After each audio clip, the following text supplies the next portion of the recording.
Hello, everyone. Today we are on a third podcast episode of iGaming Accent, brought to you by SBC Eurasia. And today we are discussing quite an interesting topic regarding all the backbone of the big organizations and the hidden heroes, what they are doing, how they are helping us. And I have a wonderful guest today, Ivan, that I have known for quite a long time. I think we met few times on different occasions, different events, and I think we have even drunk some Georgian chacha together afterwards. Exactly. Our discussions today will be mostly focused on legal stuff, let's call it like that, easy to understand, and also some consultancy, what to do, what to not to do, how to go with the new markets, and so on. Just to kick this off, I know that you've had a wonderful journey in our industry, but to let the people also who are listening to us to know where did you start? When was your aha moment, and how is things going? Hi everybody. Hi Vaho. Thank you very much for inviting for this podcast. It's a huge pleasure for me and for my company to be participated in this kind of activities. And huge thanks to SBC Eurasia for making this happen and possible to do. So speaking about myself, this is not I would say the best and the most interesting topic, but obviously I would be happy to share a couple of things about my journey, I would say. So basically right now I'm the partner head of the consulting department for H agency, but this was not for the whole time I was living. Actually, I started my journey as a consultant starting from the university ages. So basically, I've been in consulting for the whole of my life, basically, started from university. And actually, I started working at the international law firms, one of the largest international law firms in the world. And I have spent there like 5 or 6 years. And suddenly, I was working in corporate stuff, I was working in real estate department, but sometime in 2017 or 16, something like that, one of our partners, some Canadian guy, approached us with a new task related to one of the gambling clients, and they were considering of entering the CIS gambling markets. And actually me and my partner, we were really fascinated by the magnitude of the industry, by its dynamics, by its, I would say, diversity. And it's actually paved a road to forming our own agency, because being in the international law firms, you are very, I would say, tightened by the standards, by global standards. Each and every article which you intended to use for marketing purposes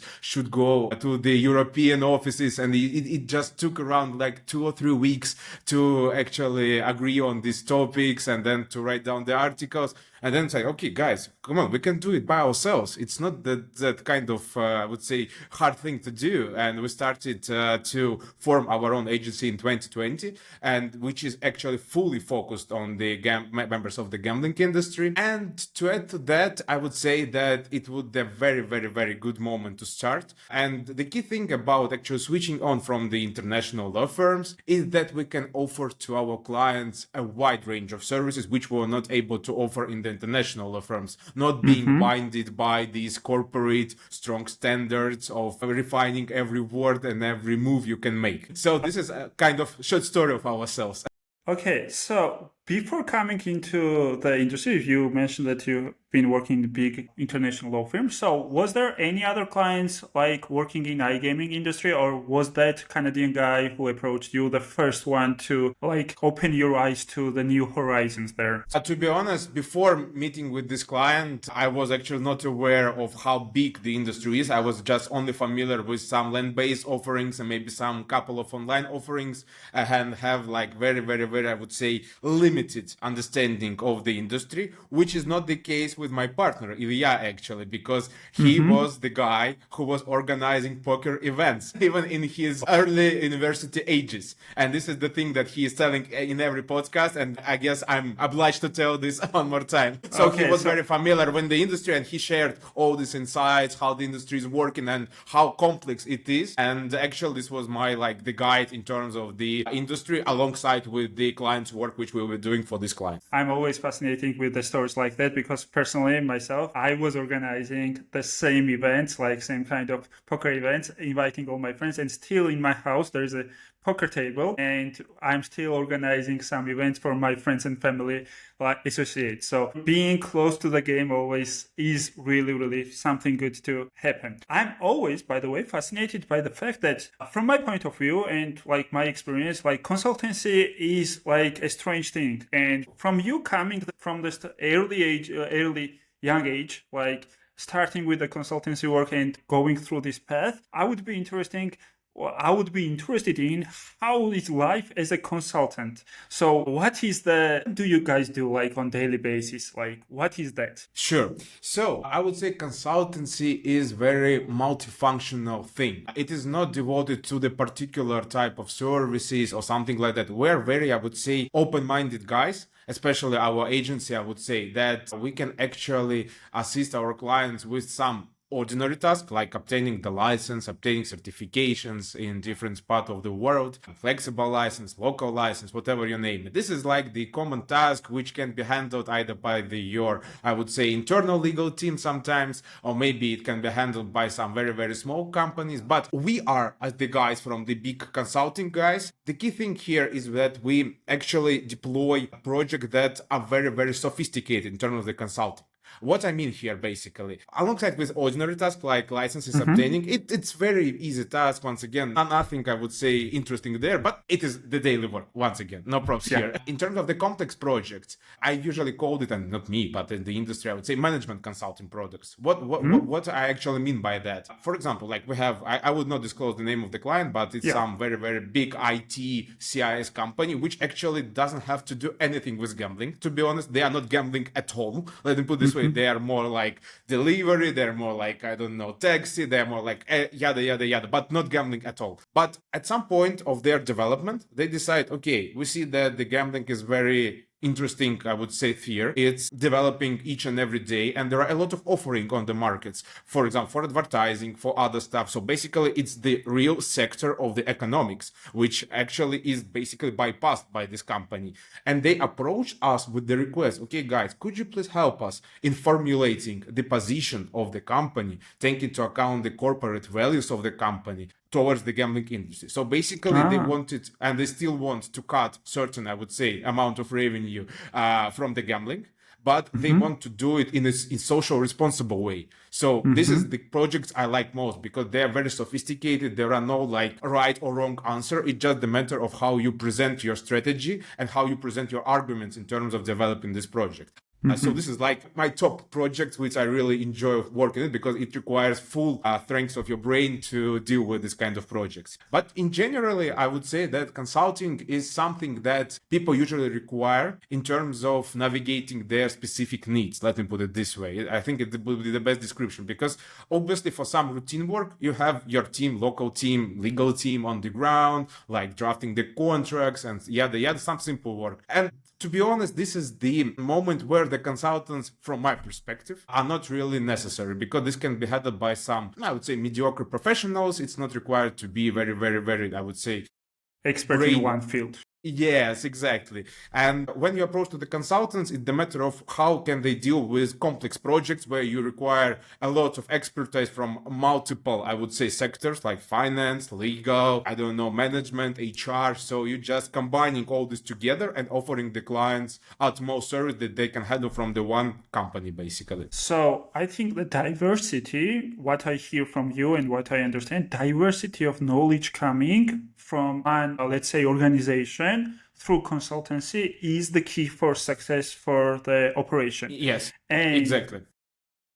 From my experience, we had some consultants like during the years when I was in corporate, and I had like really, really great experiences with them, and I really had like an awful ones. Like, why do people pay him at least like even $1? I didn't understand. So and also what I remember is that there was a certain moment of the time in the organization. It was like we wanted to transform from, let's say, regular local organization to international standard organization with all the workflows and everything. And that was the time when we really needed consultancy in order to do that in a way that it was appropriate for the global market. And that was the moment when we needed the consultancy. From your experience, when is the right time for a consultancy to be hired? Because like I understand when you want to start a business, it might be good, but it's also an extra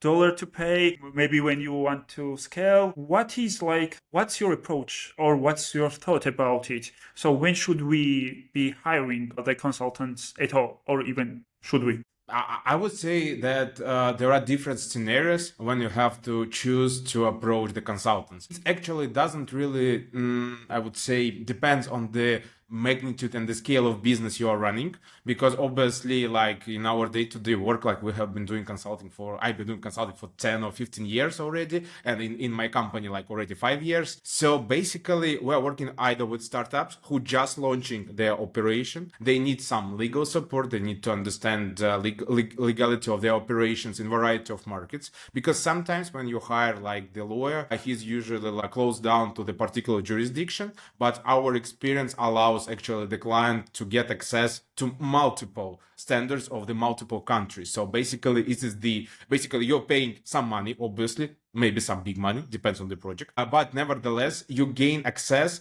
to the experience of the guys who have been working in multiple jurisdictions and have faced a lot of problems already with other clients as well in different, I would say, regions. And basically this is the right time to hire the consultants. Obviously, for example, right now we're doing a couple of projects with the Curacao license, with the Anjouan license, with Maltese license, so all these flexible licenses. And some companies that are just starting their business, they need some legal support on this. This is one case. Another case would be basically when you are a well-established company, publicly listed company most of the times, and they require precise understanding of each and every word that is written in legislation while they're considering to enter a new market, for example. We have like number of clients, they're mostly publicly listed clients who are very sophisticated in their, I would say, researches of the market. They like evaluating each and every word that is written in the legislation because they want to understand each and every particular risk that is already envisaged in the legislation, and some, I would say, on the ground practice, how this legislation is being applied. So basically, I have already like described like two scenarios, from the smallest startups who just already starting their business, and some mature big companies, publicly listed companies that are already presented in variety of markets, but they want to hire you in terms of your local expertise and your market insights in terms of to choose the best way and best strategy how to approach entering the new market. So at least from what I already like saying, I'm thinking that the right time is basically the expansion of your operations. Actually, this is kind of our motto. Sometimes we use it in the conferences, on other, I would say, events. We deliver expansion.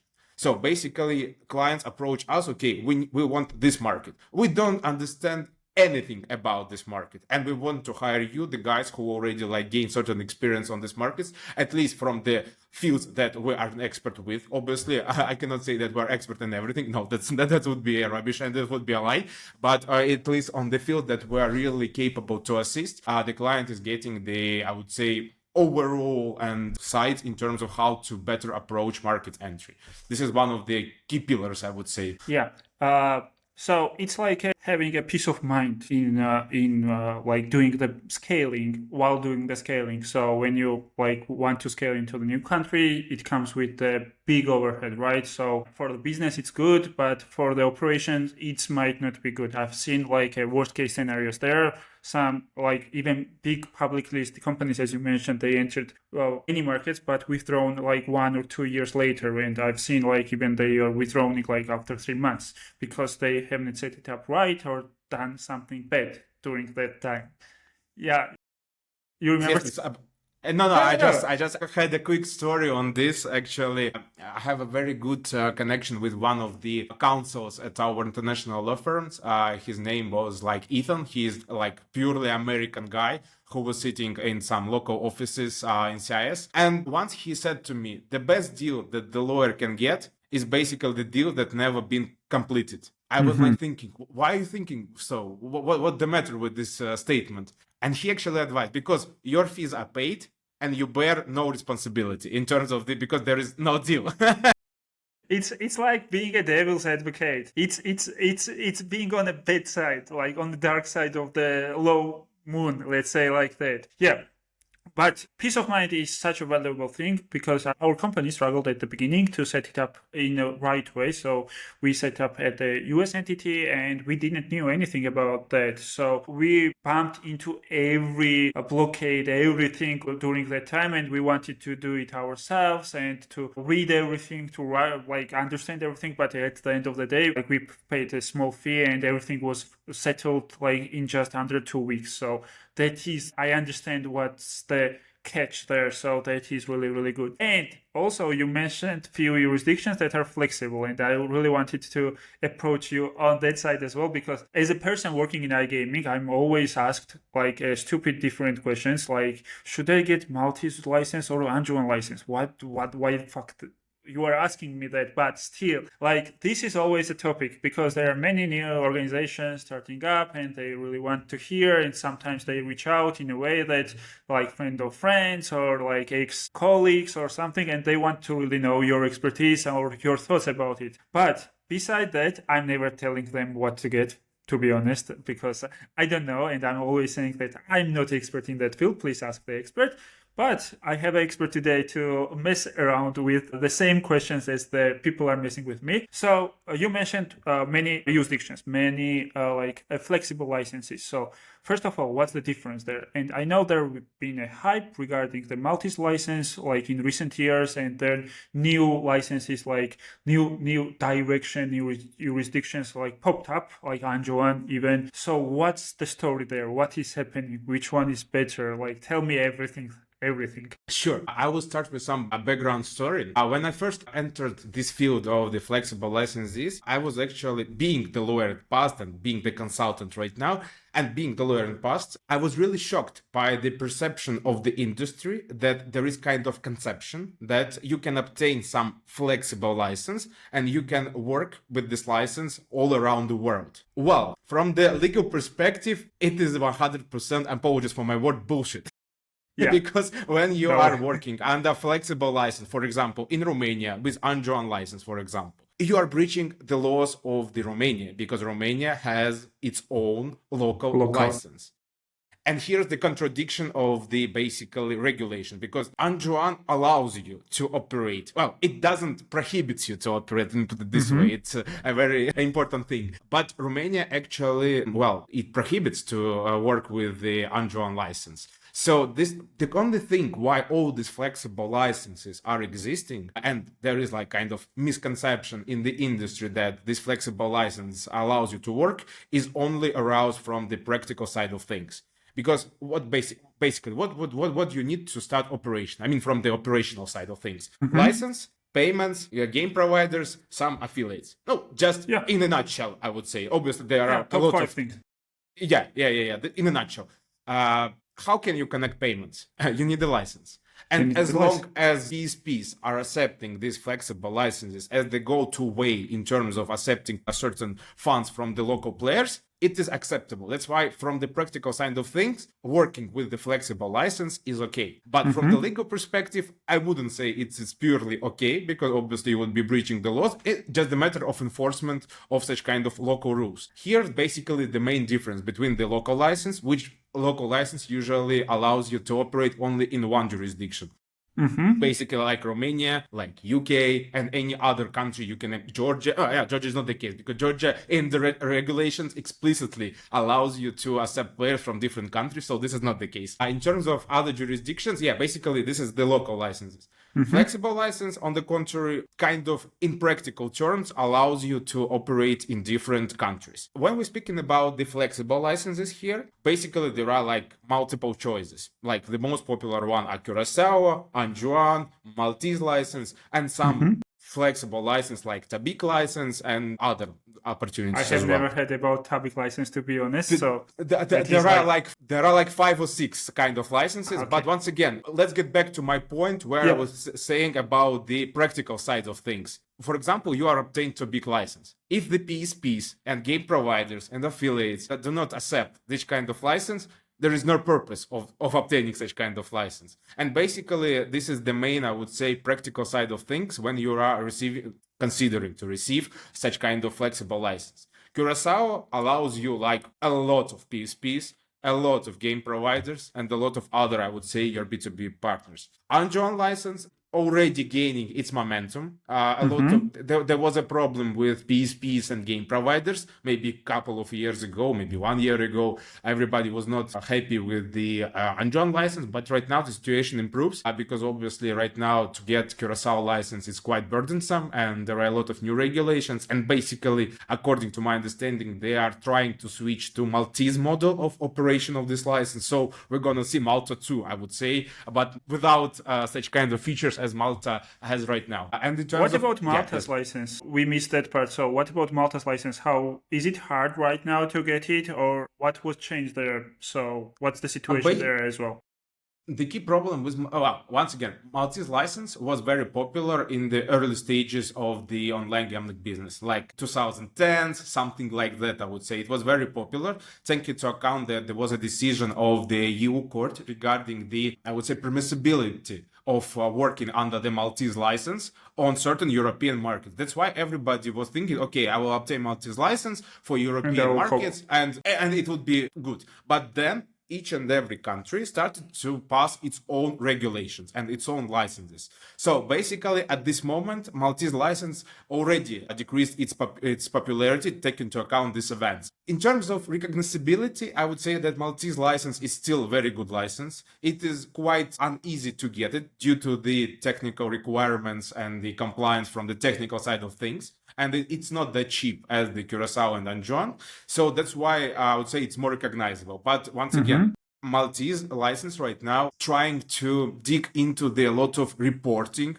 when you obtain the license. You have to adhere to a lot of regulations compared to Anjouan and Curacao one. Yeah, so basically it's really burdensome and it doesn't allow that flexibility that it was in the past. So that's why there is like kind of train of thought that Maltese license is very, very good license to. Yes, it's very reputable license, like any, I would say, local license, but it doesn't allow you to have all these perks that were available in the past. Okay, so after obtaining the license, I think that basically, like one of the main reasons, and you mentioned that, is the payment side of view, right? So payment flexibility and how it is affected by the different licenses. I've seen personally from my consultancy years, let's say like that one of the casinos that I was working with was paying like around 8% per deposit on deposit. And it was like 4% or 5%, if I remember it correctly, on withdrawal. And they were running the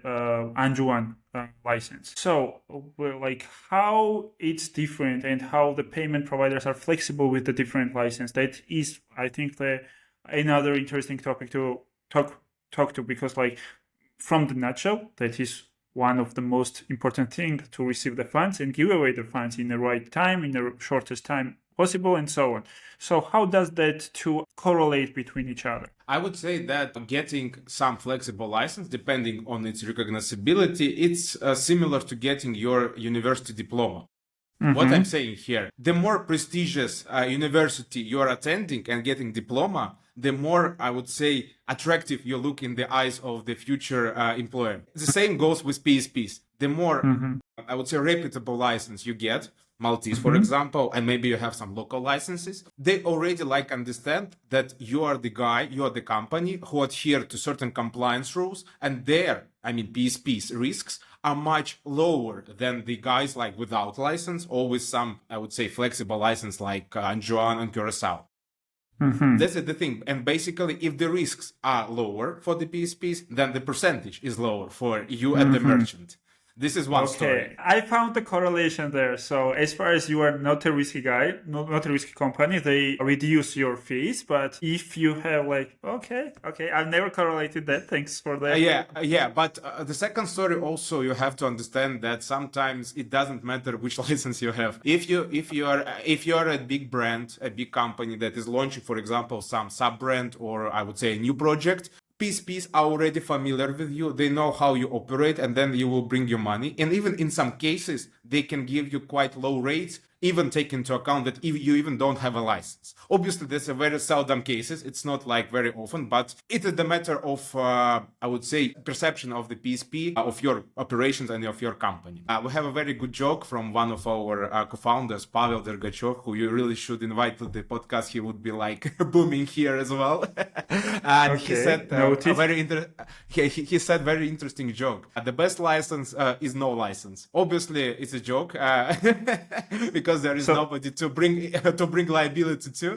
Oh yeah, nobody's controlling every word of you, or nobody's, and you can do whatever you want, and sometimes doing whatever you want is the best thing for the end users as well, if you have like good intention as a company. Exactly, but it works only in the ways when you have a very strong relationship with the PSPs, with the managers, with the owners of the PSP. So it's the matter of, I would say, human to human relationship, not the matter of compliance stuff. But in general, I mean, like for some general client who is aiming to launch its own gaming operations, I would say that the license is a must. It would be he would be unable to onboard on any, I would say, PSP without having the proper license. Right now, obviously, Curacao is accepting in a lot of, I would say, jurisdictions and by a lot of PSPs. Anjuan is already becoming, I would say, the second Curacao in this regard, but the Curacao that was active in 20, but very, very early, I would say. Previous, Exactly, previous Curacao, not the new one. And basically, you can easily onboard on the PSPs, and obviously, the percentage is usually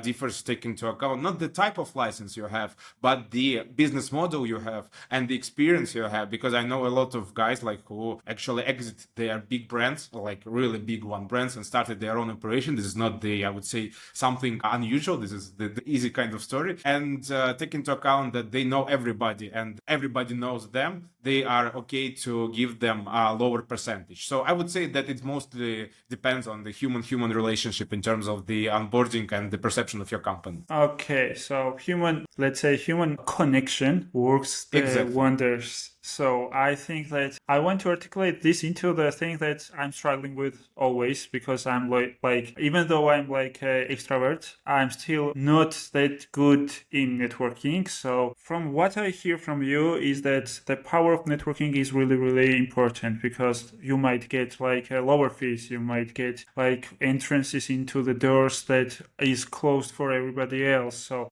Yes. what's your approach? And you are coming from the consultancy, so you have to network as many as to many people as possible. What's your like go-to strategy? What is your toolkit that you bring for networking? And please give me some idea what should we do, or what Sure. I should do personally in order to like increase my networking and my network as well. To take into account, I would say my profession and my background, I'm usually joking that when my mouse is closed, my working day is finished. But nevertheless, in terms of the networking things, at least per my experience, I think that the matter of networking is not bringing as much contacts as possible. Not really. It's the matter of how you make this contact. It's not the matter try to sell something. Try to be interesting to people. Try to be human to people, basically. Try to make friends, not business contacts. And in some way, maybe not like suddenly, but maybe in a month or 2 or 3 after a couple of events, you are starting to become friends with each other. And after that, it's okay, and it would be really helpful to discuss some business things. So I would say make personal touch at first, and then you can make a business, not vice versa. Because I'm like attending a lot of conference like yourself, like everybody in the industry, and everybody is like rushing down, okay, selling this and that. And the whole purpose of is to sell. Try to build some more meaningful relationship with people, and you can actually bring a lot of business together when you have aligned your, I would say, expectations, aligned your values, and after that you're becoming like not only business partners but friends at first, and then already business partners. This is like my approach to networking, I would say. I think that on one or more events that I'm going this year, I should try to not rush everything and to stay chill and work around, just talk around and be little more like a normal guy just wandering around, because I tried that one or few times and it worked wonders, rather than like having all the meetings, having like the event full, like rushing from one meeting to the another. And I think on my last event, I walked like 32,000 steps in one day, and I was like dying at the end of it. Like on the second day, I didn't even want it to go because like my back hurt, my foot hurt, everything hurt, and I was like, no, I'm not going. Like even my tongue hurt because it talked too much, and I was like, I'm not going there anymore. So yeah, thanks for the good advice. I'll try that on next event. It works for me because, especially in the consulting business, it's not the product you're selling, actually. You're selling your expertise. You're selling the countries you are working with, yeah? So it's not the matter of, because you cannot sell fast. It's impossible in consulting. You have to build very, very strongly relationship. I have a very good history, actually, on this topic. I had a client, he's from China, and we actually helped him to launch his Curacao operations. And I knew this guy starting from my early ages in this international law firm. So I guess I have been known him like for 5 or 7 years already. And only in 24, we managed to have very good and big project. So you see the I would say of the connection, yeah. Yes, and you also have to stay in the picture. You have to give good expertise. Still, you have to do this good, but it's a game in the long run. It's not that fast. But this doesn't apply to the payment side of things, because in our company we have a separate vertical which is related to payments mostly, and we are constructing our own payment hub and already like in final stages of launching it. And the key thing in payments that you have you tell the geo, you tell the prices. Okay, let's integrate. The sale has been made. Okay, So that's such an interesting story.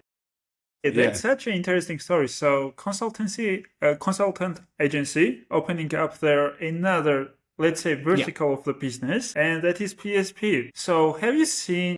It's not PSP. It's not PSP in its entirety, I would say, because we use the local PSPs on the ground and we like more technology platform, which, well, obviously we do some markup on this and it's understandable, but in general, it's not that, like, we do not touch clients' money, let me put it this way. We're providing... So it's like a connection hub, like, or aggregator, payment aggregator, yeah. Payment aggregator. Okay. So yeah, still, story is interesting. So opening up the, let's call it payment aggregator for now. Yeah. What's the story there? So, wow, why it started? Like, my first question would be like, you are like straightly focused on it and you are doing everything to like be a successful agency and so on and so on. So what was the idea behind a business next to it and how it started? I would say that it all comes from our consultancy work, because like every day we're facing these problems. We see that there is like a huge demand for the PSPs, like enormous demand. Like we're speaking with each and every client and they are always talking about, okay, we need to find the right payment solution, which license, even in terms of the licenses, everybody like is asking which license is better to obtain to basically connect as much PSPs as possible. And with actually being the very curious guys, we started to dig into this. We started to doing this at first, like the referral agents. We just were connecting the payment providers to the casinos, to sports betting operators. And then we understand, okay, we can do more. We can attract new partners. We can attract new ventures there. And we actually do something meaningful in terms of the payment stuff. So this is like goes down from the, I would say, necessity of doing business. I guess it's the same story as the first gambling client we had some kind of time ago, like 7 or 8 years ago. And we just started to dig into this. And we see that the reaction and I would say, the demand for this is huge. And why not to do it? Because we're smart guys, we understand how to do this and that. Okay, let's do. Why not? Let's try. I think that you have a forefront view of every company struggle that comes up to you. So you have really good insight of what's the problem and you are deciding how you can fix it. So that was something that you stumbled upon. There was a problem and you just fixed it. It's like a startup, entrepreneurial mind working in a different way and being there. So that's pretty cool and pretty good. Nice. Okay. So next time somebody asks me what license should I get, I know the guy and I will ask them to contact you. And also I know the guy for the payment aggregator as well. Okay. Great, Ivan. We have one cool tradition on this podcast, and I think it's already time for that. And this is the blind question. And this blind question is for you. But at the same time, you have to ask the blind question to another guest who even I don't know who that is. My previous guest was Miranda from Smartsoft, and they are like a big game studio and like international crash games and everything. Like they are really good guys and so on and so on. And that question is still coming from that side. I know that you have worked with game studios, game providers, helped them to acquire licenses. So I think this might be interesting for question for you as well. So the question is, what could be next big trend or hype after the crash game? So when the crash game had dies, what is the next big thing? Oh, well, that's an interesting question. And if I knew the correct answer, I would not be doing consulting anymore. And we would be starting new startup right now, right? Exactly, but to be honest, I don't think that it is a very simple question to be answered basically, because from my experience, because we have done a couple of product researches on different markets, and we see that there is no there is no silver bullet in terms of which games and which hype would be the most popular in terms of the games. Because in Asia, people like this kind of games. In US, they kind of like this kind of games. In Mexico, they like totally different kind of games. So it really depends on the region in terms of the players' behavior and players, I would say, desire to play. So I don't know. We'll see. It's a very complicated question to answer, because if I knew the answer, I would not be sharing this here. I would be already starting some startup. Okay, let's then little bit paraphrase it. What you see right now, like when game studios approach you, what are they building? So what is their hype right now from the like your perspective? From my perspective, I see that there are a lot of combination of sports betting vertical and online casino vertical. What do I mean here? Especially taking into account that the popularity of such platforms like TikTok, like Instagram, when the users are enjoying very, very fast content in terms of the perception, this is actually the key area of improvement. So basically create like slots similar to prediction of the sport events in terms of in their feed basically, so they don't need to like register or being like humbled by the big websites with a lot of offerings. Just something similar as TikTok, but with a sense of gambling, I would say. This is what I see in terms of what is something new, at least, and doesn't actually being so monopolized and heavily used by the big brands. So I would say this may be the key room for improvement and for development. Okay, so thank you. First of all, I think Miranda left you a really, really, really hard question. But what are you going to challenge the next one, next guest in the same way, or will you leave the little bit more room? Let's hear your question. I was thinking about the networking power and actually the questions you ask about networking and how to better approach this. The next question, I guess, to your next guest would be, what are your main pillars in terms of networking? What are your key ingredients, how you approach this kind of activity? Because for everybody it is different, and maybe there are certain rules that you need to adhere in addition to which I have on my personal rules, I would say. This would be an interesting thing to hear from the next guest, because well, networking is not just to sell. Networking is to build something meaningful, at least from my perspective. But maybe the colleagues have other opinion, and some sales guys say, no, you're totally wrong. You have to sell, sell, sell, sell, sell. Let's see who will be our next guest, and based on his answer, let's wait for him or her to answer that question. Okay, sure. Thank you, Ivan. I think that we have to wrap this up already, and I'll just say that you've been listening to iGaming Accent, brought to you by SBC Eurasia and hosted by me, your humble host, Waho. Also, don't forget to subscribe to us in any of your favorite platforms, Spotify, YouTube. We are everywhere, by the way, as far as you want to listen. And see you next time. Thank you. Thank you very much, Vaho. Thank you very much, SBC Eurasia. Thank you.